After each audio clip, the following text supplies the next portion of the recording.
नमस्कार, आप देख रहे हैं कैपिटल टीवी और मैं हूं आपके साथ रुतिका थपलियाल। बिहार में इस साल के अंत में विधानसभा चुनाव होने हैं और सभी राजनीतिक दल अपनी अपनी तैयारियों में जुट गए हैं। नेता जनता के बीच पहुंच रहे हैं, रैलियां हो रही हैं और आरोप प्रत्यारोप का दौर भी अब तेज हो चला है। और इसी बीच आरजेडी नेता तेजस्वी यादव के वोटर कार्ड को लेकर विवाद खड़ा हो गया है। सवाल ये उठ रहे हैं कि क्या उनका वोटर कार्ड वैध है या नहीं। इस पूरे मामले में चुनाव आयोग ने भी जांच शुरू कर दी है। तो आखिर क्या है पूरा मामला, आइए जानते हैं विस्तार से। तेजस्वी यादव ने लगाए चुनाव आयोग पर गंभीर आरोप। दरअसल बिहार में मतदाता सूची के गहन प्रोडिक्शन को लेकर राजनीतिक तूफान खड़ा हो गया है। बिहार विधानसभा में नेता प्रतिपक्ष तेजस्वी यादव ने दावा किया है कि उनका नाम मतदाता सूची से हटा दिया गया है। तेजस्वी ने इसे न केवल गंभीर चूक बताया बल्कि चुनाव आयोग की पूरी प्रक्रिया पर सवाल उठाते हुए कहा कि ये लोकतंत्र के लिए खतरनाक संकेत है। तेजस्वी यादव ने भी आरोप लगाया है कि अगर प्रमुख नेता का नाम ही वोटर लिस्ट से हटाया जा सकता है तो आम जनता के साथ क्या हो रहा होगा, इसकी कल्पना की जा सकती है। उन्होंने ये भी कहा कि ये कोई साधारण तकनीकी भूल नहीं बल्कि एक सुनियोजित राजनीतिक साजिश हो सकती है। हालांकि चुनाव आयोग ने उनके दावों को तुरंत खारिज कर दिया। आयोग के अधिकारियों ने स्पष्ट किया कि तेजस्वी यादव का नाम मतदाता सूची से नहीं हटाया गया है और वो सूची में यथावत मौजूद है। आयोग ने संबंधित वोटर लिस्ट सार्वजनिक रूप से जारी भी कर दी है, जिसमें तेजस्वी यादव का नाम स्पष्ट रूप से दर्ज है। अब इस पूरे मामले को लेकर भाजपा ने भी तेजस्वी यादव पर सवाल खड़े कर दिए हैं।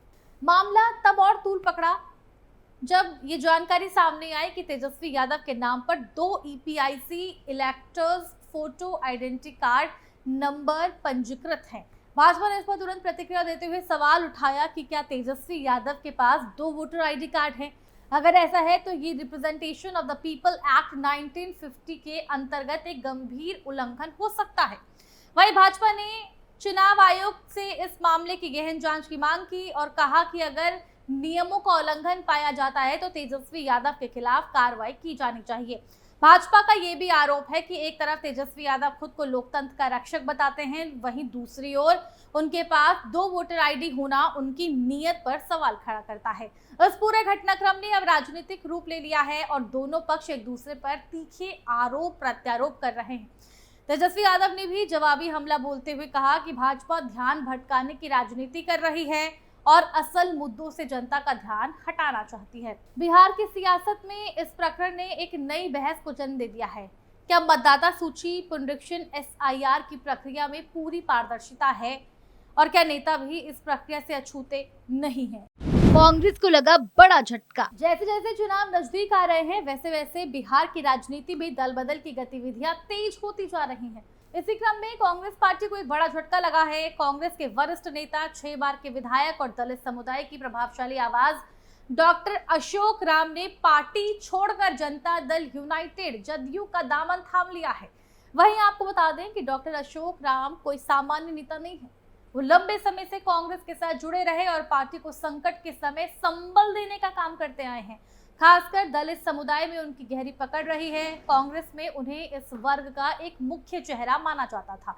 वो राष्ट्रीय कार्य समिति के सदस्य और बिहार प्रदेश कांग्रेस के कार्यकारी अध्यक्ष जैसे पदों पर कार्य कर चुके हैं। हालांकि पिछले कुछ वर्षों में उन्हें पार्टी की नीति निर्धारण और निर्णय प्रक्रिया से धीरे धीरे दूर किया जाने लगा था। उनकी उपेक्षा और हाशिए पर डाले जाने की प्रक्रिया अंततः उनके कांग्रेस छोड़ने की बड़ी वजह बनी। डॉक्टर राम का जदयू में जाना केवल एक दल बदल की घटना नहीं है बल्कि ये बिहार की दलित राजनीति में नए समीकरण और बदलाव की आहट भी है। नीतीश कुमार के नेतृत्व वाली जदयू ने पिछले कुछ वर्षों में दलित वर्ग के लिए कई योजनाएं चलाई हैं और सामाजिक संतुलन बनाए रखने का प्रयास किया है।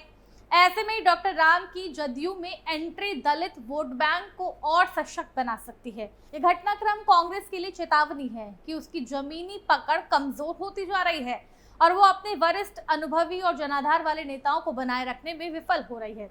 अब देखने वाली बात ये होगी कि जदयू में डॉक्टर राम को कौन सी भूमिका दी जाती है और वो पार्टी के लिए किस प्रकार उपयोगी साबित होते हैं। बिहार की सीट शेयरिंग पर बवाल। बिहार में आगामी चुनाव को लेकर सीट शेयरिंग को लेकर राजनीतिक दलों के बीच गहरा संघर्ष छिड़ा हुआ है।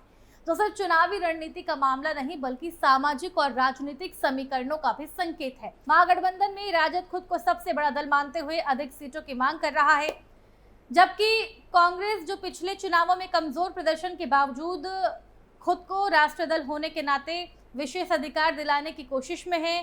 30 से 35 सीटों पर दावा ठोक रही है। इसके अलावा वाम दल भी समुचित प्रतिनिधित्व चाहते हैं, जिससे गठबंधन के भीतर असंतोष की स्थिति बन रही है।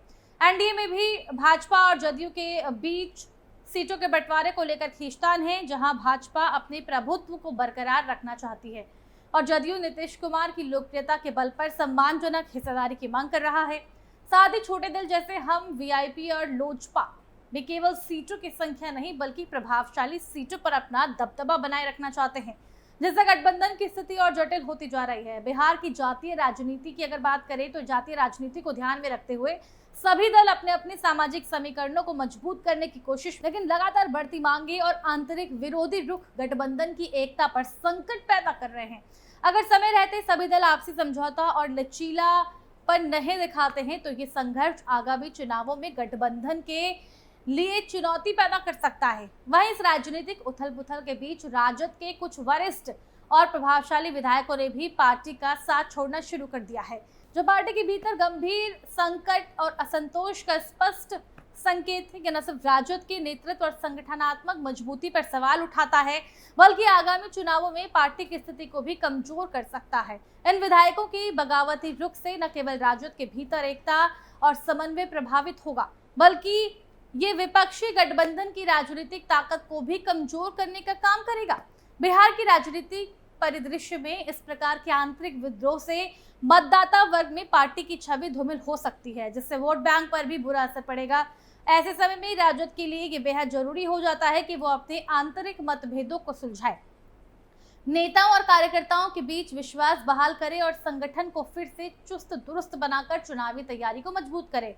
अन्यथा पार्टी की कमजोर स्थिति का फायदा विपक्षी दल उठा सकते हैं, जिससे राजद की सत्ता में वापसी की संभावनाएं कम हो सकती है। फिलहाल ये देखना वाकई दिलचस्प और राजनीतिक दृष्टि से महत्वपूर्ण होगा कि तेजस्वी यादव इस संकट से खुद को किस तरह से बाहर निकालते हैं और आगामी चुनाव में बिहार की जनता के सामने किन मुद्दों और वादों के साथ जाते हैं। राजद के भीतर चल रही अंदरूनी नाराजगी, विधायकों का पार्टी छोड़ना और महागठबंधन में सीट बंटवारे को लेकर जारी खींचतान ने तेजस्वी की नेतृत्व क्षमता की असली परीक्षा खड़ी कर दी है।